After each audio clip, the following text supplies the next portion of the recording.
Homemakers shouldn't be extravagant. The electricity bill is $3, and daily food costs should also be $3. Upon my return from shopping, that's what David said to me. Show me what's in those shopping bags, Sarah. Okay, but why? Taken aback, I handed over the shopping bags. David peeked inside. Don't need this. Don't need that either. Saying that, he kept moving items to a different bag. As I was wondering what he was doing, David showed me the bag he had prepared. We don't need sweets. Return them. But those are my little joys during my chores. Didn't you hear me? Furious, David thrusted the bag at me. How many times do I have to say it? Daily food cost is $3.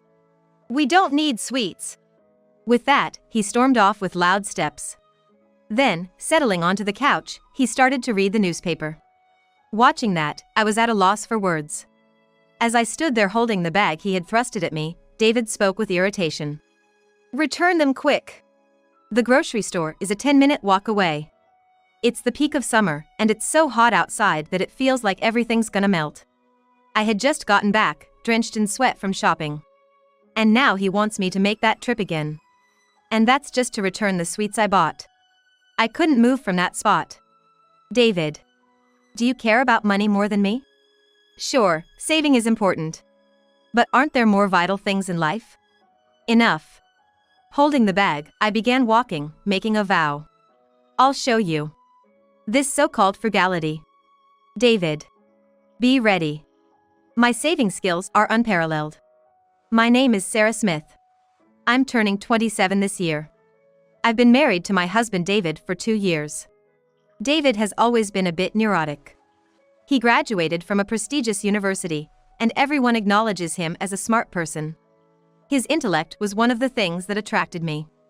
But after getting married and living together, his nitpicking nature became all too evident. Sarah, did you clean thoroughly? The windows are foggy. Yeah. David was shouting by the window. I approached with a sigh. I'm a homemaker, but there are other household chores, starting with cooking. I can't be cleaning all day.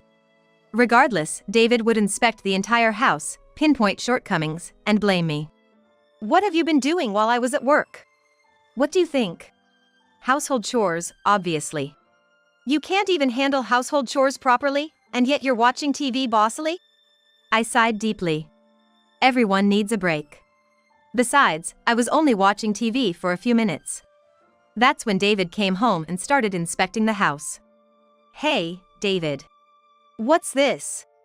Now he's checking the contents of the fridge. What caught David's eye was a basket of fruit. I didn't buy it. It was a gift from our neighbor. I was thinking about eating it together after chilling it. You accept stuff like this. Why didn't you ask me if you could take it? But I was about to say that we shouldn't dismiss such a warm thoughtfulness. David began to talk before I did. It's not but. Don't accept gifts like this again.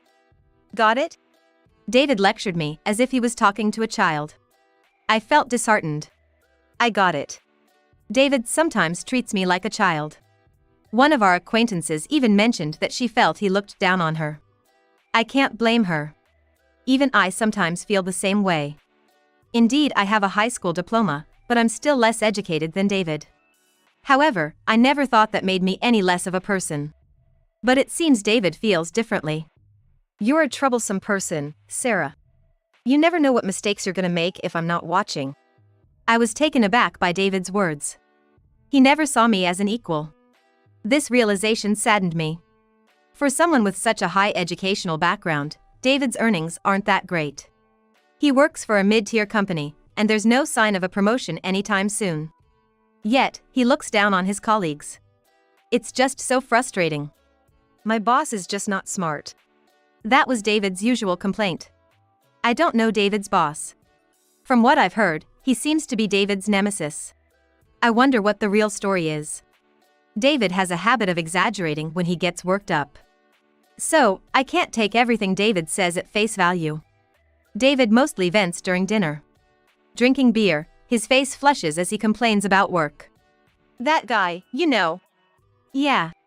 All I can do is nod. I don't even know whether the person David's talking about is his boss, a colleague, or a junior. How am I supposed to react to stories about people I don't even know their faces? Slowly, David's mood begins to sour. You're pretty cold, you know? What? After all the hardships I've been through, you just stand there laughing. It's like it doesn't concern you at all. With that, he looked at me with disappointed eyes. That was unexpected, I felt. I don't think it's none of my business. I believe David is really trying. But, he's just not getting the recognition he deserves. I understand why he's frustrated with his coworkers and job. David, I don't really know much about your job or workplace. That's why I'm explaining it to you. You just don't get it. Saying this bluntly, David chugged down his beer. I was at a loss for words. A few days later. Hey, I ran into a university buddy in front of the station today. He wants to come over. I got such a call from David on his way home. I panicked. How could he expect me to prepare for a guest at this hour? I had only prepared dinner for the two of us, just the usual dishes. I'd have to run to the grocery store now, buy some food, or set out some ready-made meals. That's impossible, at this hour. It's fine. Just whip something up. With that, David hung up. I didn't even have time to think. I quickly put on makeup and hopped on my bike. I stopped at a convenience store closer than the grocery store and bought some booze and snacks. That'll do. I'm home. Welcome back. Oh, and you too. Hello, thank you for having me. David's friend mentioned he was single. Perhaps because of that, he seemed more stylish than David. It reminded me of David when we first started dating and made me feel nostalgic. I couldn't help but smile, to which David responded with annoyance. Just because this guy's handsome doesn't mean you have to keep staring. I'm not staring. I led the two to the living room. Seeing the food on the table, David's friend exclaimed in delight. I'm starving. This is great. Sarah, come here. Contrary to his friend, David looked displeased. What's this? What do you mean? It's tonight's dinner and some snacks. They're all store-bought. Did you slack off? What do you take my friend for? That's not. Tonight's dinner was salmon chowder, fried pork chops, and a tomato salad. These 3 dishes were homemade by me, while the snacks were, as David pointed out, bought from the convenience store. But David spoke as if all the dishes were store-bought. What were you doing at home? Housework, right? That's your job. Don't slack off. I didn't slack off. I just didn't have time for it. David, calm down. David's friend, seeing the tension, tried to calm David. David conspicuously sighed in response. This woman's always like this, you know. I'm struggling. David. I understood. Just as David was bad-mouthing his workplace at home, he was bad-mouthing me when he was at work or with friends. In fact, when he had a few drinks and got in the mood, David said things like this. Sarah, you're gonna cheat on me with him, aren't you? What are you talking about? Nah, I can tell. You're that kind of person. He accuses without any evidence. His friend and I managed to calm him down. After his friend left, David looked at me with crossed arms. As his drunkenness wore off, he became increasingly irritable. Sarah, can we talk? What? I had a bad feeling. But I couldn't ignore him. As I paused doing the dishes to approach him, David suddenly raised his voice. I trusted you, Sarah. And you spectacularly betrayed my trust and expectations. I was so embarrassed. He spoke as if he was the victim. I just stared blankly at David's face. He was genuinely angry. It showed on his face. But what did I do wrong? It was impossible to run to the grocery store and back in that short time, let alone cook.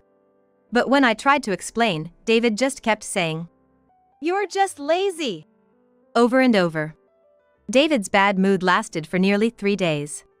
Just when I thought he had calmed down, he said, Homemakers shouldn't be extravagant. The electricity bill is $3, and daily food costs should also be $3. With clear anger, David stated this. That day was a holiday. David was home during the day, and he greeted me when I returned from shopping. But he was still acting strange. As soon as he saw my face, the words, Don't be extravagant, came out of his mouth. David went to the living room and started inspecting the shopping bags. Don't need that. Don't need this either.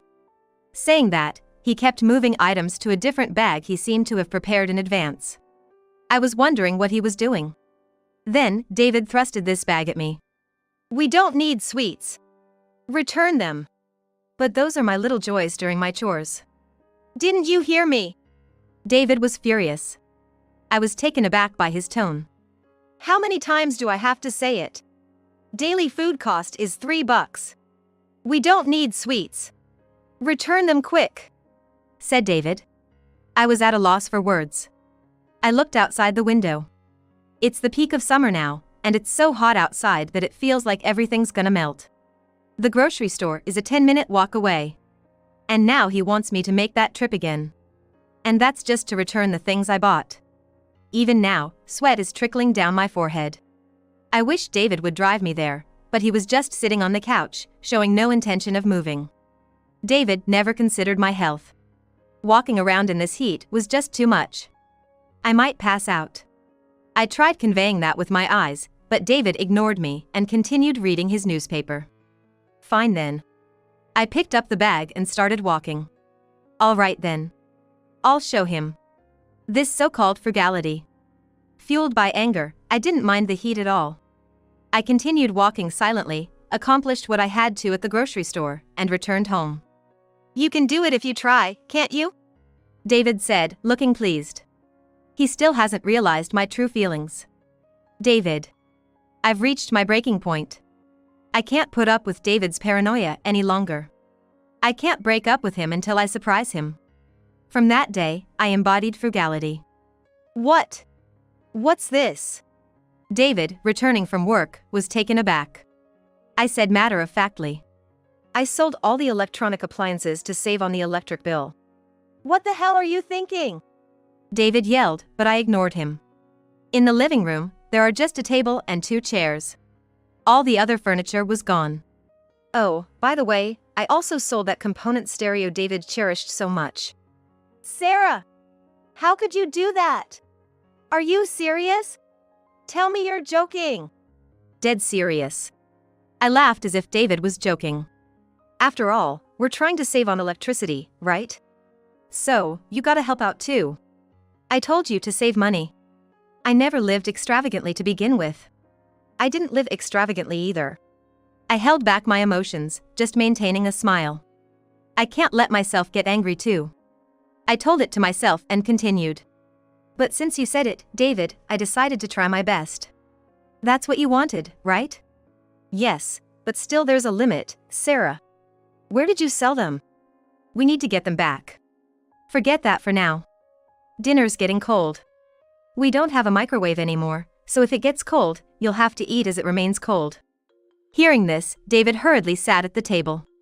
I followed him with a wry smile. As David was about to sit, his expression froze. What's this? It's dinner. I cheerfully replied. Green beans stir-fry, mixed bean soup, and then... They're all beans! David exclaimed in horror. I think David was neither particularly fond of beans nor disliked them. But now, he seemed terrified by the pile of beans in front of him. You're trying to save on groceries, right? Then, we've got to make do with cheap ingredients. If you don't buy sweets. That's it. The discounted ready-to-eat meals. You don't like prepared meals, right? I said coldly, changing my tone. Besides, even the discounted items cost $2. We can't afford that. What about beer? None. I thought he'd have guessed by the fact we had no fridge, but David looked close to tears when he heard there was no beer. So, from now on, we're going to eat beans every day? If I find cheaper ingredients, I'll consider alternatives to beans. I said so and sang the prayer before the meal. Eat up quick. Green beans stir-fry's getting cold. I can't live like this. It's been 2 weeks since we started living frugally. David said, his head slumped over the table. Sarah, give me a break. I was wrong. This is just too much. Let's save money in a more reasonable way. What are you talking about? I was quite excited. Once I started, I enjoyed frugal living. Having almost no furniture makes cleaning easy. David begged desperately. If you're gonna continue this frugal lifestyle, break up with me. David, you suggested it, remember? I said, feigning surprise. David just shook his head. I'm tired from work. I just want to relax at home. It's only stressful in this environment. We do have the air conditioner on. In this heat. If there wasn't. But I went shopping under the blazing sun, twice back and forth, because you said so. I said it like it was no big deal. But I was angry inside. David was too selfish. He never even tried to understand why I started this lifestyle. I'm not breaking up. Sarah! David looked at me in shock. My love for David was almost gone too. This was revenge. I wasn't going to let him off the hook so easily. He needed to taste saving a little longer. I can't stand this house anymore. Suddenly, David shouted. He stood up from his chair and walked out of the living room. David? I'm going back to my parents' house. I'll send the petition for divorce to the court, so see you at a hearing. Saying that, he walked from the hallway to the entrance, got out, and got into his car. Apparently, he was heading to my parents-in-law's house. I didn't care. David will be back soon anyway. Sure enough, a few hours later, David made me a call. Sarah, what the heck did you tell my folks? David's voice was trembling. With a wry smile, I replied. I told your mom about everything you've done to me so far. I asked her, is this how you raised him? You did what? Of course she didn't remember having done that. She was shocked to hear how you've been acting. I ain't making things up. Unlike you. I've got my proof too. I've been secretly recording my talks with David. When I played it to my mother-in-law, she was so shocked that she was crying over the phone. As you ran your mouth too much, my dad chewed me out and kicked me out of the house. That's rough. I nodded, as if it wasn't my problem. Honestly, I can't see why David's so mad. All I did was tell the truth. As a result, it was my parents-in-law's decision to kick out David. More to the point, David got what he deserved. It ain't just about how my parents-in-law acted. The fact that our meals became beans-centered and that I sold appliances were all triggered by David's words. Now they want me to go home and make it up to you. They're all siding with you. Sarah, what did you say to them? I ain't done anything. Even amazed at David's paranoia, I carried on. David, if you're so keen on splitting up, I'll give in to the divorce. For real? Yeah, but there's a condition. Out with it. David was all fired up. He really wanted to get divorced. At the same time, I wondered if a woman who was David's ideal really could happen to exist in this world. Give me $100,000. So that I can live peacefully after we split up. 100,000. Stop joking. I don't have such many properties to divide. But if we keep living frugally, I think we can save up that much. Till then, no way I'm agreeing to a divorce. That's nuts. David shouted it was crazy. But it ain't crazy. If we live frugally, we need a goal. I just smiled. I rubbed my still flat belly. I think it's better than monthly child support. Child support? Don't tell me. Over the phone, I nodded, saying, That's right. I'm 3 months pregnant. The reason I won't divorce you is this baby. Don't kid yourself thinking I still have feelings for ya. Sarah, did you tell that to my parents? Sure did. Speaking of which, they're probably even more panicked now. David was lost for words. I guess this pregnancy was the worst news for him. But it ain't the kid's fault. I'm excited for when the little one arrives, and I know I gotta save for them. Don't worry. We'll look for recipes and ingredients that are cheap, not just beans. And we won't sell the heating and cooling system. We gotta think of our child after all. David was now in tears. After being driven out of his parents' house, David had lost a place to go. With a child on the way, pushing for a divorce would be difficult. Got it. All right then. Come back soon. I ended the call with a smile. Ever since that day, David stopped criticizing my housework. He still didn't help out, but the fact that he stopped saying anything was a big relief for me. Mommy. Oh, Catherine, what's up?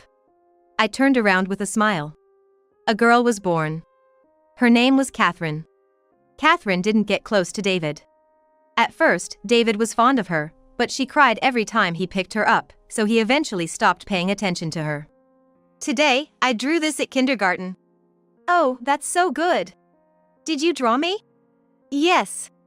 Looking at Catherine, I could see features of David in her. But her personality was straightforward and not at all like David's domineering nature. I was relieved about that. Daddy's late again today, isn't he? Yeah, he's swamped at work. David had been taking on more overtime and working weekends since then. The fact that David wasn't lying was evident from his paychecks. He seemed to make a lot of mistakes in his crucial work, and climbing the corporate ladder seemed distant, but he was hell-bent on making money. You really want to get divorced soon? I asked David when he came home late at night. Definitely. Without looking at me, David replied.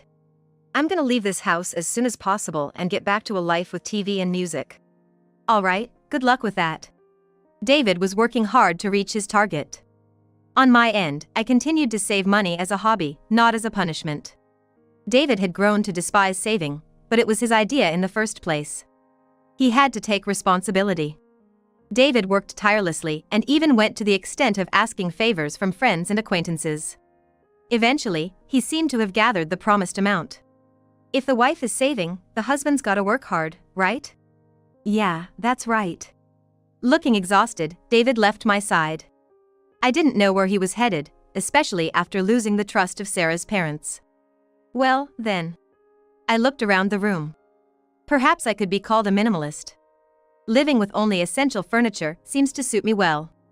Catherine had adjusted to this lifestyle too. Drawing was Catherine's hobby, and she was often praised by others for having a knack for it since she was little. In fact, her dream now was to become a cartoonist. She had just started elementary school this year, but her drawings were already better than mine. My classmates also praise my drawings. That's great to hear. If Catherine stays on track, she'll probably go to an art college someday. The money I've saved up will come in handy then. On top of that, I've been receiving child support from David for Catherine. So, I didn't intend to use it for daily expenses. Well, Mom's gonna work now. Okay. I couldn't leave Catherine, an elementary school student, alone at home. After some thought, I started doing transcription work from home. The work is repetitive, but by focusing at set times, I could get a sense of accomplishment. Mom? What's up? I heard there's an art competition coming up. My teacher asked if I want to try it out. That's awesome. Why not give it a shot? I hugged Catherine as I said this. Catherine seemed uncertain at first, but soon nodded strongly. Yeah. I'll give it a try. That's the spirit, Catherine. I nodded in agreement. For Catherine, what should we have for our meals tomorrow? Planning meals is fun. I used to be forced to do chores before. Even if I cooked, David never said it was delicious. He was checking every corner of the room, looking for any oversight. I used to dread household chores. I was always anxious that I might have done something wrong or that he would complain. But now it's different. Now, I have Catherine who appreciates my cooking. I never imagined that it could make household chores so enjoyable. My life is fulfilling now.